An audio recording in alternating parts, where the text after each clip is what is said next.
ကဲခုဆိုရင်ကျွန်တော်လောက်နှူးမြေဖြစ်တဲ့ကံပလက်မြို့နယ်ကိုသွားလဲနေရဖြစ်ပါတယ်အလဲတစ်ခေါက်သွားတာပါเนาะဒါဆိုရင်ကျွန်တော်တို့ကံပလက်မြို့လေးကိုဝင်ပါပြီလောက်နှူးမြေကံပလက်မြို့မှာလိုက်လဲဆိုကြိုဆိုပါပြီဆိုတဲ့ဆိုင်ပို့လေးကိုကျွန်တော်သွားတယ်ဖြတ်သွားတယ်ပြင်အိမ်လှလှလေးတွေအဲ့ဒီမှာရှိတယ်ပေါ့เนาะတော့တော့တီးကြမှာပါဒီနေရာတွေကအရန်တော့ဆိုအရန်ဟိုပါပေါ့စီကားတယ်ပေါ့နော်တော်လာရေးလည်းအရန်များတယ်တွားခဲ့တဲ့နေရာလေးပေါ့ဒါလေးဆိုလည်းအရင်တော့ဆိုဒီလမ်းနေဆိုရင်ဥမာပေးနာမှာခြုံပုတ်အဲ့လိုမျိုးခြုံနေမရှိဘူးနော်တန်ရှင်းတက်ရပြီးတော့အဲ့လိုလေးမျိုးဝနာလေးကိုတက်သွားရတာပေါ့နော်အရင်တော့ဆိုတော့အခုဆိုတော့လူတွေကလည်းတိတ်မနေဘူးပေါ့နော်မနေတော့ခြုံနေလဲအဲ့လိုမျိုးလမ်းနေလဲမရှင်းသေးရတာလည်းဖြစ်ကောင်းဖြစ်နိုင်ပါတယ်အရန်တာရပါတယ်ဒါကတော့ကျွန်တော်တို့မြို့အဝင်စပြီပေါ့နော်ကျွန်တော်မြို့ကံပလက်မြို့အဝင်ပေါ့စပြီလူတွေကတော့ကျွန်တော်ထင်တယ်တိတ်မနေဘူးပေါ့တအိမ်စားနှစ်အိမ်စားလေးပဲနေကြတယ်အကုန်လုံးမနေသေးဘူးပေါ့နော်လူတွေကတော့ဘယ်သူမှမနေသေးပါဘူးတယောက်စားနှစ်ယောက်စားအမဝဦးလုတ်တဲ့သူတို့အလိုမျိုးနေကြတယ်ပေါ့နော်အမတငယ်ချင်းတစ်ယောက်အမကံပလက်မြို့အရင်တော့ตาရတယ်ဘယ်လောက်လှပါတယ်ဆိုတဲ့အကြောင်းတွေပြောကြနေသွားကြတယ်ပေါ့နော်လေးဖုတ်ပြီးတော့ပေါ့သွားကြတယ်ရင်တော့ဆိုနေကံပလက်မျိုး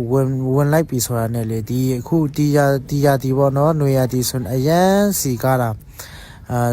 ဟို tourist တွေနဲ့နိုင်ချသားတွေနဲ့နေခန်းတွေနဲ့ရှုပ်ရှက်ခတ်ပြီးတော့အရန်စီတာတိလားအခုကတော့အဲ့လိုမျိုး6ကတ်ကြီးဖြစ်သွားပါတယ်အခုကျွန်တော်တို့ဒီမှာပေါ့နော်ကျွန်တော်တို့ရှေ့မှာသွားနေတဲ့ဒီဆိုင်ကယ်တွေကလည်းကျွန်တော်တီးရတဲ့လောက်ကတော့သူတို့နေခန်းနီတဲ့မြို့ပေါ်နေခန်းနီတော့မဟုတ်ဘူးရွာဖက်ကလာကြတာလို့ပြောကြပါတယ်ပြီးရင်ဒီနေရာတွေဒီလမ်းဆောင်ဆိုတာလေဒီနေရာတွေလည်းရမ်းစီခဲ့တာပေါ့နော်အရင်တော့ဆိုရင်တော့တော်စီခဲ့တဲ့စားတော့ဆိုင်နေနဲ့ဟိုဘက်အရမ်းစီတယ်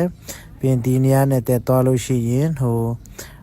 ဖုန်ကြီးချောင်းလေးရှိတယ်ဖုန်ချောင်းပေးနာတွေမှာလည်းတန်ရှင်းတက်ရပြီးတော့အဲ့လိုမျိုးစီကားခဲ့တာပေါ့ဒီနေရာတွေပေါ့နော်အရန်စီကားခဲ့တယ်အဲ့ရဒီကညာဖက်ဆိုရင်အမအပင်လေးနဲ့ဆိုရင်ဖုန်ကြီးချောင်းပေါ့နော်ဖုန်ကြီးချောင်းလေးလည်းအရန်တာယာလှပခဲ့တယ်အခုကတော့အဲ့လိုမျိုးမရှင်းကြဘူးပေါ့နော်အခုကတော့တွေ့ကြတဲ့အတိုင်းအားလုံးတွေ့တဲ့အတိုင်းလမ်းပေးနာမှာလည်းအမိုက်တီနဲ့ခြုံနီးနဲ့အဲ့လိုမျိုးဆိုတော့လေအခုတော့အရန်ကြီးတော့တိတ်မလှဘူးเนาะဒါပေမဲ့မကြခင်ပြန်နေကြရင်ပြည်သူတွေပြန်နေပြီးတော့တန်ရှင်းလေးပြန်လောက်ကြတော့အားလုံးပြန်သားရမယ်အရင်လိုလှပမယ်လို့မျှော်လင့်ပါတယ်ဒီမှာလဲတယောက်စားနှစ်ယောက်စားပဲနေကြတယ်ပေါ့နော်လူတွေကတယောက်စားနှစ်ယောက်စားပဲနေရှိပါသေးတယ်ဒါလည်းခီးသွားပြည်သူတွေပါနေခါဒီမြို့ခံနေတော့မဟုတ်ဘူးပေါ့နော်ပြီးတော့လေဒီကံပလက်ကလေဒီအရင်တုန်းကဆိုရင်ဒီလမ်းမာရကတ်တယောက်ချောနေအောင်ခင်းထားတာအခုကျတော့ဘလို့လဲမသိဘူးဟိုကြောက်ခင်းလမ်းလိုမျိုးဖြစ်သွားတာနိုင်ငံရေးဒီမကောင်းတာနဲ့ဒီလိုဖြစ်သွားလာတော့မသိဘူးနိုင်ငံရေးမကောင်းခင်တော့ဖြစ်တာလားကျွန်တော်လည်းမသိဘူးကျွန်တော်လည်းမရောက်တာကဟို2010နဲ့2020လောက်မှာပဲနောက်ဆုံးရောက်ဖို့တာဆိုတော့မသိတော့ဘူးအရင်တော့ဆိုဒီလမ်းနေရလေအရင်ဟိုကတ်တရားနဲ့ချောမွေးနေအောင်ခင်းထားတာပေါ့နော်အခုဆိုတော့ကြောက်ခင်းလိုင်းဖြစ်သွားပြီပေါ့နော်ဟိုခုမြင်ရတယ်ဟိုတောင်ထိပ်ကကြတော့ဝီတိုရီယာတောင်ကိုတက်တဲ့လမ်းနေပေါ့နော်တောင်တက်လမ်းနေပေါ့နော်ဒါကတော့တကယ်ဟိုဟာပြောမဆိုတော့မြို့ပေါ်ပေါ့မြို့လေကောင်လို့ပြောမှာပေါ့နော်ဒီနေရာတော့မြို့လေတွေပေါ့အမနေကြတယ်ခွေးကလေးတွေပြေးလာပြီးမှကျွန်တော်ကားနဲ့တိုးခါနေရောမြို့ပေါ်မှာခွေးတွေကလည်းကားတွေဆိုင်ကယ်တွေမမြင်တာကြားလို့လားမသိဘူး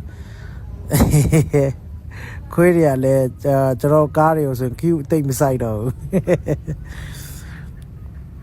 ဒါပညာရေးရုံးပေါ့ပညာရေးရုံးဖြစ်ပါတယ်ဒီလမ်းဆောင်ဆိုရင်အရင်တော့အစီဆုံးကံပလက်မြို့နယ်မှာအစီဆုံး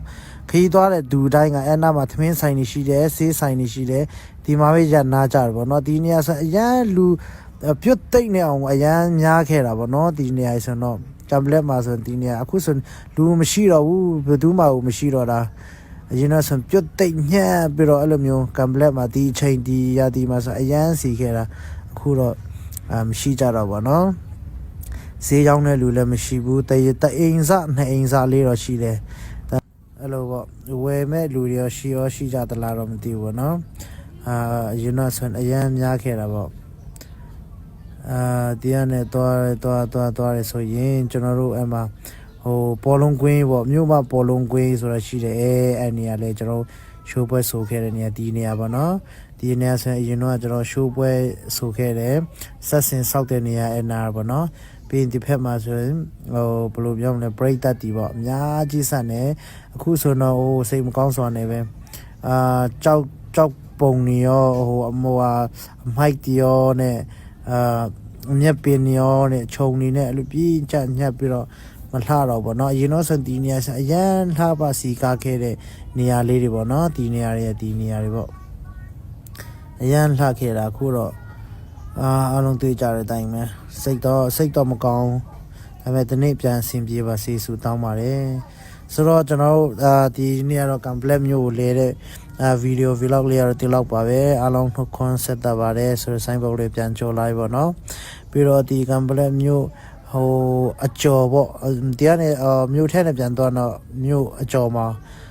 ကျွန်တော်ရွာလေးဒီရွာရှိတယ်ပေါ့နော်အဲ့ရွာလေးကတော့နာမည်တော့ကျွန်တော်တော့မသိဘူးအဲ့နေရာပြန်ရောက်လာပါပြီဆိုတော့အားလုံးကျွန်တော်ဗီဒီယိုလေးကိုအစနဲ့ဆုံးလိုက်ပါကြည့်ရှုပေးကြတဲ့အားလုံးကျေးဇူးအများကြီးတင်ပါတယ်နောက်ဗီဒီယို vlog လေးမှလည်းပြန်ဆုံးကြမယ်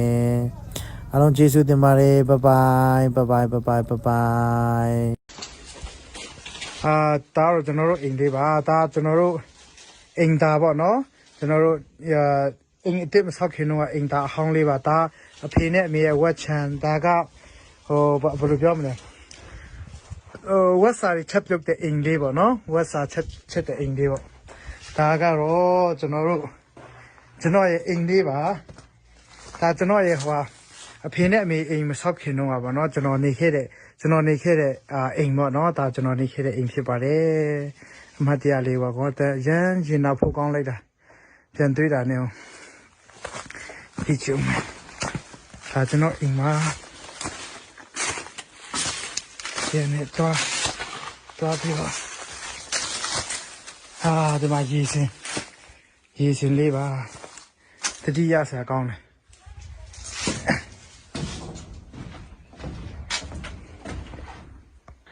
ဟောကျွန်တော်အိမ်ပြန်ရောက်ပါပြီဒါကျွန်တော်ရဲ့အိမ်လေးအိမ်လေးပါတော့ခွာတော့ကွာဆုပ်ပြတ်တယ်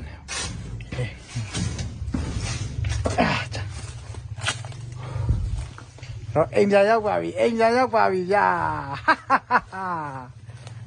ကျွန်တော်အိမ်လေးပါဒီဟာကဒီတိုက်ကကျတော့ကျွန်တော်ရဲ့ညီလေးပါနော်ကျွန်တော်ညီလေးရဲ့တိုက်ပါအဖေနဲ့အမေရဲ့တိုက်ကဟိုးမှာအရှိမှာဒါကကျွန်တော်ရဲ့အိမ်ပေါ့ကျွန်တော်နေခဲ့တဲ့အိမ်လေးပေါ့နော်အိမ်ရှင်နို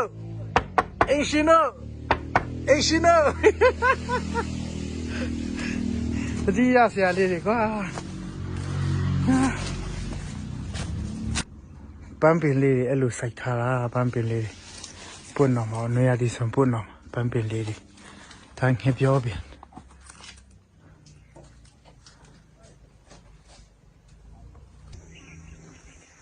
ဒါကျွန်တော်ညီလေးရဲ့တိုက်ပါနော်ဒါကျွန်တော်ညီလေးရဲ့တိုက်ပါဒါကအဖေနဲ့အမေရဲ့တိုက်ပါနော်ကျွန်တော်ကတော့အိမ်ပိုင်မရှိပါဘူးကျွန်တော်အိမ်ပိုင်မဟုတ်ဘူးเนาะကျွန်တော်အိမ်ကတော့ဒါပေါ့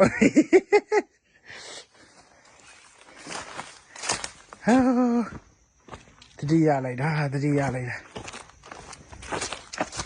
ဒီမှာကျွန်တော်တို့အနားယူပြီးထိုင်တဲ့နေရာပေါ့เนาะဆိုတော့ဒီမှာဒါအရင်တော့ရုံးထားတဲ့ရုံးကနေရုံးဆင်းလို့ရှိရင်ဒီမှာအနားယူကြပြီးဒီမှာထိုင်ကြတယ်ပေါ့เนาะက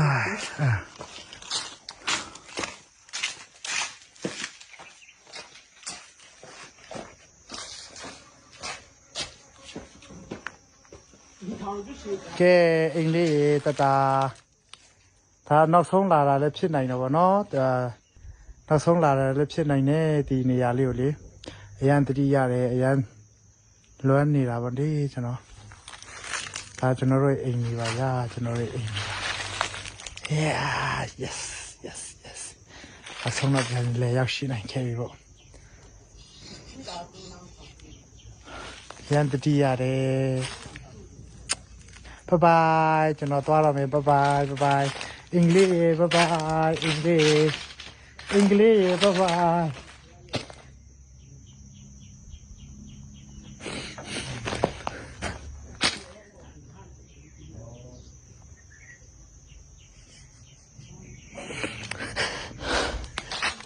အဖေအမေနဲ့နေတော့ဆုံညီနေခဲ့တဲ့နေရာလေးပေါ့နော်အရန်တတိရတယ်လို့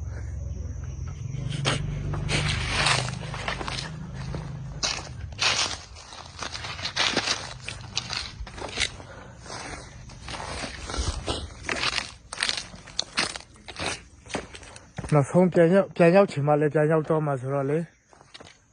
ရန်တတိရတယ်လို့မိသားစုဆုံညီနဲ့နေခဲ့တဲ့နေရာလေးပေါ့နော်ဘိုင်ဘိုင်